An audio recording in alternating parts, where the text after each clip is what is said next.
नमस्कार मित्रों, जितेंद्र कुमार पांडे, सहायक जिला शासकीय अधिवक्ता कानपुर नगर।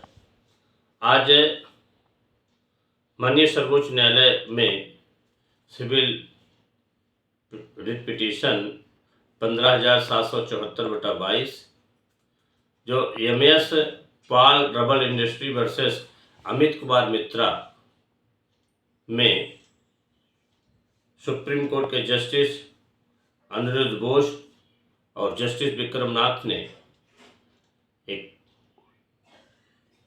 रजिस्ट्रेशन एक्ट की धारा 49 में जो डॉक्यूमेंट रजिस्टर्ड होना चाहिए इस पर चर्चा किया है और टीपी एक्ट की धारा 106, 107 तथा रजिस्ट्रेशन एक्ट की धारा 17 का भी विस्तृत चर्चा किया है।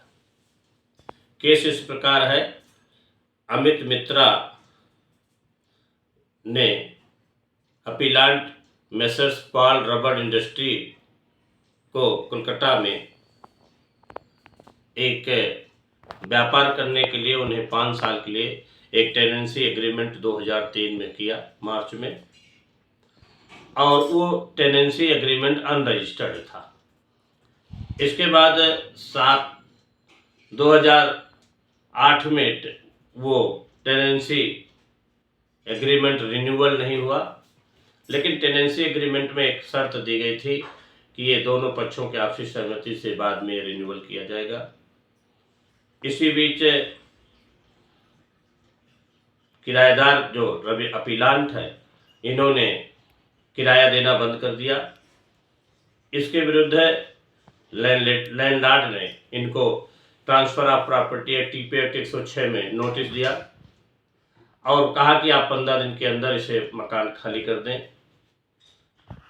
इस पर मकान न खाली करने पर, किराया न देने पर इनके विरुद्ध लोअर कोर्ट में मकान खाली करने और इनसे जो किराया है उसकी वसूली का मुकदमा दायर हुआ। लोअर कोर्ट ने में अपीलांट जो इसमें है एमएस पॉल रबर ने हाजिर हुए और उन्होंने कहा कि जो ये डॉक्यूमेंट है ये अनरजिस्टर्ड है, लिहाजा ये सूट दाखिल नहीं हो सकता है। लेकिन लोअर कोर्ट ने माना कि दोनों के बीच में टेनेंसी है और इन्होंने किराया देना बंद कर दिया और उन्होंने कहा रजिस्ट्रेशन एक्ट की धारा 49 में सही है कि हर डॉक्यूमेंट रजिस्टर्ड होना चाहिए, लेकिन टीपी एक्ट की धारा 106 में उन्होंने माना कि इसको नोटिस 107 में नोटिस 6 माह की दे करके इसे खाली करा सकते थे। इन्होंने ऐसा नहीं किया, लेकिन लोअर कोर्ट ने माना कि जहां पर पोजीशन और कैरेक्टर देखा जाता है वहां पर अनरजिस्टर्ड डॉक्यूमेंट साक्ष्य में पठनीय है और लोअर कोर्ट ने इनका पिटीशन जो लैंडलॉर्ड का उसको स्वीकार कर दिया और उन्होंने खाली करने का आर्डर दिया। इस पर कलकत्ता उच्च न्यायालय की डबल बेंच ने भी लोअर कोर्ट के आर्डर को सही माना और उन्हें खाली करने का आदेश दिया। इस पर petitioner MS Paul supreme court में अपील किया, एमएस पॉल रबर इंडस्ट्री ने, और उन्होंने कहा कि क्योंकि ये जो किराएदारी की जो लीज थी वो रजिस्टर्ड नहीं थी, लिहाजा ये इनको सूट दाखिल करने का कोई अधिकार नहीं था। 106 में ये नोटिस देकर 6 महीने के अंदर में खाली करा सकते। लेकिन सुप्रीम कोर्ट ने माना कि जहां पर पोजीशन और कैरेक्टर का विषय होता है वहां पर जो अनरजिस्टर्ड डॉक्यूमेंट भी हैं सेक्शन 49 में और सेक्शन 17 में, वो साक्ष्य के रूप में पढ़े जाएंगे।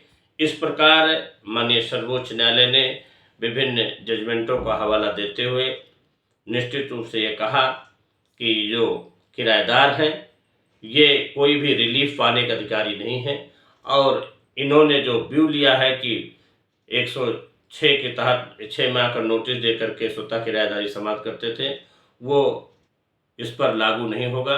15 दिन का नोटिस देना विधि सम्मत है और उन्होंने माना कि जो अनरजिस्टर्ड इनकी किराएदारी है वो साक्ष्य के रूप में पढ़ी जाएगी। मित्रों, निश्चित रूप से जहां पर पोजीशन और कैरेक्टर की बात होती है वहां पर रजिस्ट्रेशन का न होना भी साक्ष्य में वो ग्राह्य होगा और इस प्रकार माननीय सर्वोच्च न्यायालय का निर्णय एक अच्छा निर्णय हम सभी के लिए आया है हम सभी इस निर्णय को पढ़ें और आगे देखें। मेरा चैनल आगे लाइक करें, सब्सक्राइब करें। धन्यवाद।